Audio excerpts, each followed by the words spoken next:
I am joined by Gabe Johnson, Marine veteran and Portland local. Gabe, welcome back to the Daily Signal podcast. Hey, good to see you. Thank you. Thank you for having me back. So we had you on, I think it was about 6 weeks ago on September 1st. You joined us. That was just shortly after Aaron Danielson was shot in Portland. You live only a couple blocks away from the courthouse. And the last time we spoke, you really expressed your kind of frustration with just what you've been seeing month after month. You've just been watching the riots and the looting and how it's been affecting your city. So can you give us just a status update? What, if anything, has changed in Portland over the last 6 weeks?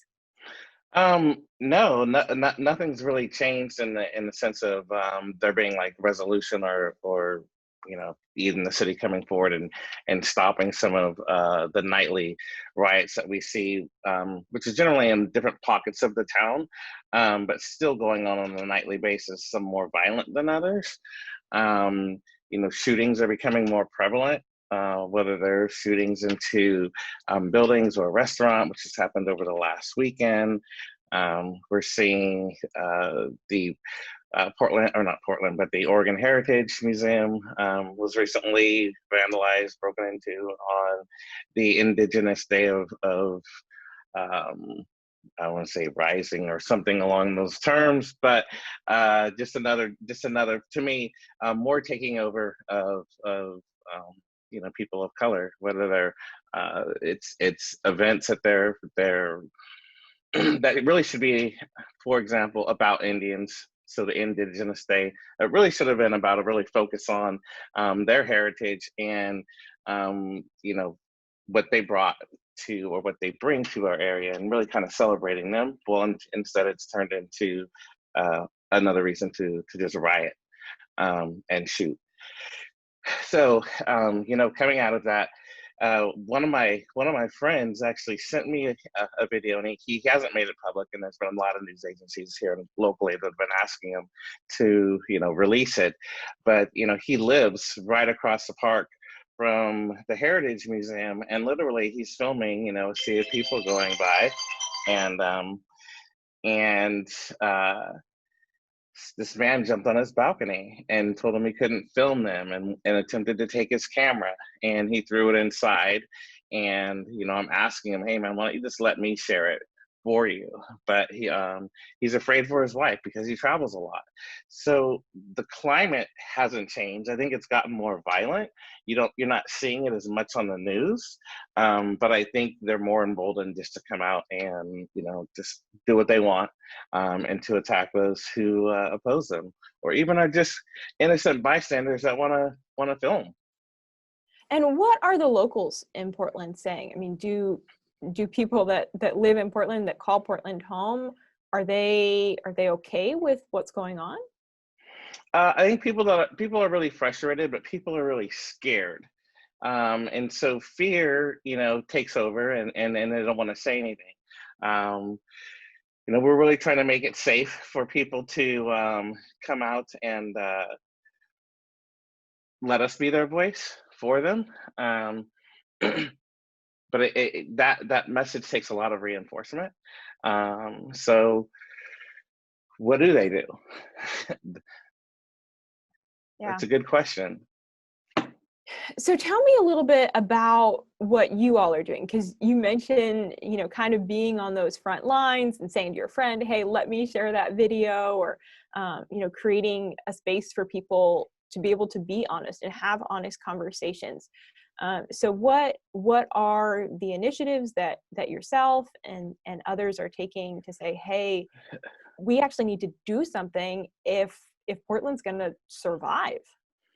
Right. So when I say I'm talking about the Coalition to Save Portland, and I will say that we just are officially registered as a PAC here in Oregon as of yesterday. So we know that change is going to take legislation. It's going to take representation in office, and so being a grassroots foundation, we have to start from somewhere, but we're starting at a time when we're really needed, and so there's a lot of open arms to engage with us, because we're very inclusive of everyone in Portland. I would say everyone in Oregon, because it's the problem that's happening in Portland isn't just going to be resolved in Portland. It's going to take the whole state coming together and really voting for change. When I say the state, that starts at the governor. So I think it's we're here for the long haul. We're not afraid. At this point, everyone knows who I am. I'm our director, and so I have another cohort who's standing out, in the public, and another a business owner, and she's got a really strong voice, and so the more and more people that join us, the more and more it's kind of like a safe haven for business owners and the like, just to say, hey, enough's enough. But it has to start with someone. So here we are. Yeah, Gabe, I love your boldness. The fact that you're saying, no, this starts with me, and I can make a difference, and I can bring about change. In your mind, how important is Portland? I mean, if the situation in Portland doesn't get under control, what does that mean for the rest of America? Uh, I think that over the next couple of weeks, people really should take a look at Portland and see what's happening. There could be a major power shift. I don't want to talk about either party, what that might look like, but there could be a power shift, and I think things could get a lot uglier in the sense that we're going to see possibility of a lot of Portland police officers choosing to take their profession to other cities around the Portland metro area or other states. It's really that bad, and we I don't think we need to reimagine our way of life. And that's what's really being challenged here. And I think if it changes here, then you're going to start to see a little bit of change in other cities that are like-minded. So this really is a effort to save the soul of our city. And I often tell people that we're not gonna stop. We're gonna fight, and we're in this for the long haul. And it really took a lot of soul searching to really say, this is what I'm gonna do. I didn't have any idea that this is what I'd be doing 6 months ago, but it's that important. It's that important. Yeah. And I know one of the initiatives that you all have been very focused on is supporting the police. And the last time we spoke, yourself and some others who are involved with the Coalition to Save Portland were raising money through a fundraiser, selling T-shirts from 9 Line Apparel. And you were taking those funds and you were going to give them to the police chaplains in Portland. And I know recently you just delivered those funds to them. Can you tell me just a little bit about what their reaction was and what that was like to be saying with not just words but with actions, Portland police, we support you? Yeah, I think we talked about it before. It really comes from knowing that those guys are on the front lines of all this day in and day out, and just really wanted to do something to assist them, but assist them in a way of taking care of their mental health. And I think that since the chaplains, they're out there constantly making sure that these guys are okay, whether they're in station or out on patrol or whatnot, that was who was most deserving of any type of fundraising effort. So we raised $2,500, which I wish it could have been more, but they were really, really glad to see. I think that there's people in Portland that actually still care, and so more so the money is just the genuine gratitude of gosh, you care, and thank you so much. And there was a lot of smiles, a few tears. It was really heartfelt.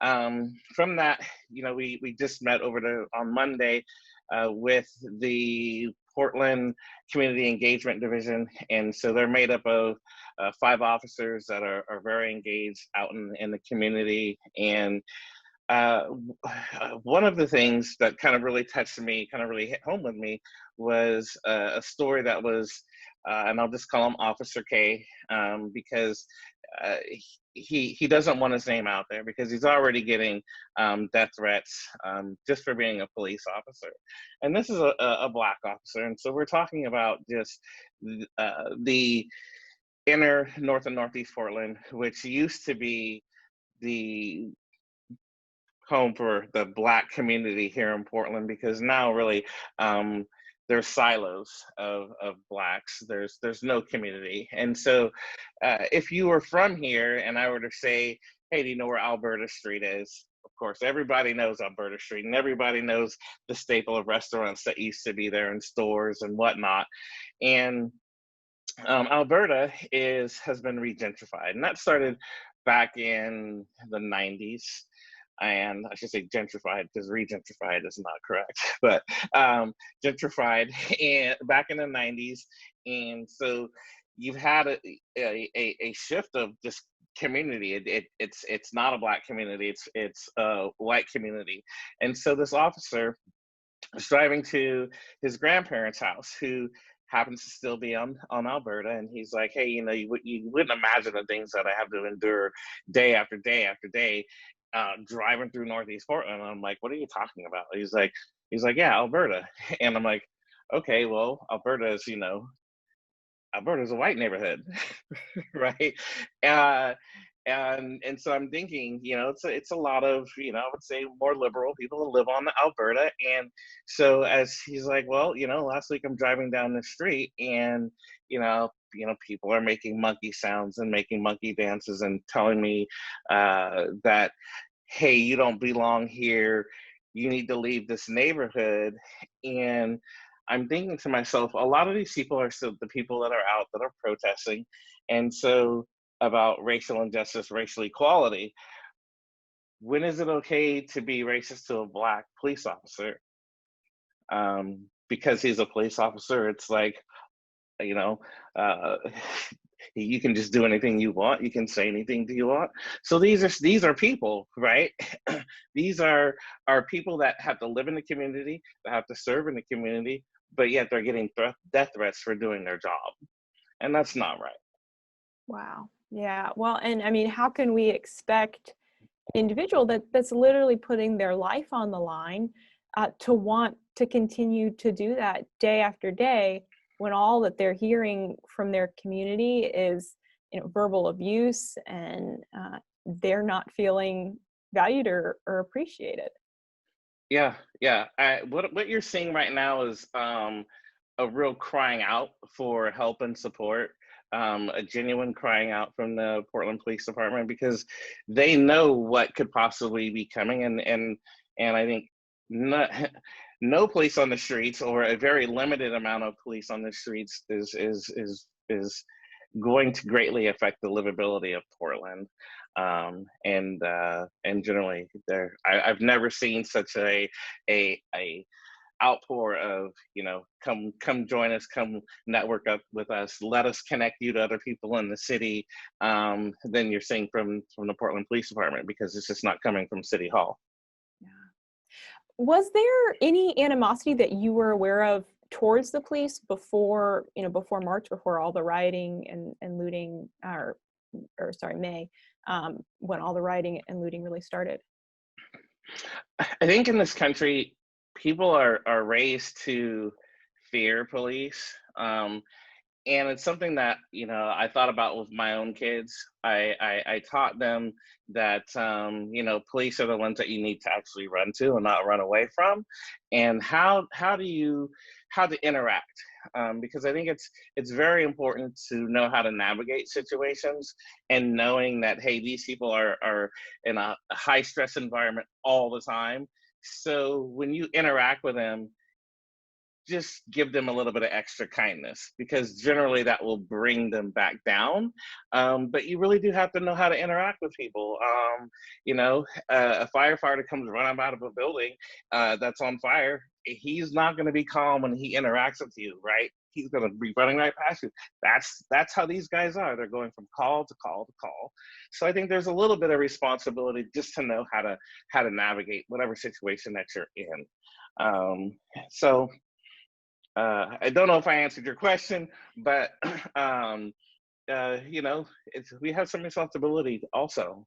Yeah, no, you're absolutely right. And I think that's such a big deal, Gabe, that, you've even sat down and had those conversations with your kids to explain, when they put that uniform on and carry that badge, there are, there's a position that they're put in that is highly stressful, and we should be aware of that as citizens and run to them, like you say, in situations of stress. So how is the Coalition to Save Portland? How are you all planning to continue to really stand with the police in Portland? I would say not only stand with the police, but really stand with everyone, and who can impact the livability of our city. The reason we're really focusing on the police department out of the gate is because you can't do anything with lawlessness on your street, right? We all have to have a sense of security to be even bring back, commerce to the downtown area, because the downtown still is suffering from, a lack of, return to normal, even in what can be normal in this time, right? Other parts of the city are starting to bounce back, but the soul of Portland is still dead, and that comes with public safety. So public safety, first and foremost, has to be addressed. And once we do that, or as we're doing that, and as we feel that we're making a difference, then we can actually start focusing on some of the social issues. But until the the rioting, the shooting, people getting beat in the street, until that stops, how do we move forward? Yeah. Your apartment building is only 2 or 3 blocks away from the courthouse. So when you walk outside, do you feel safe?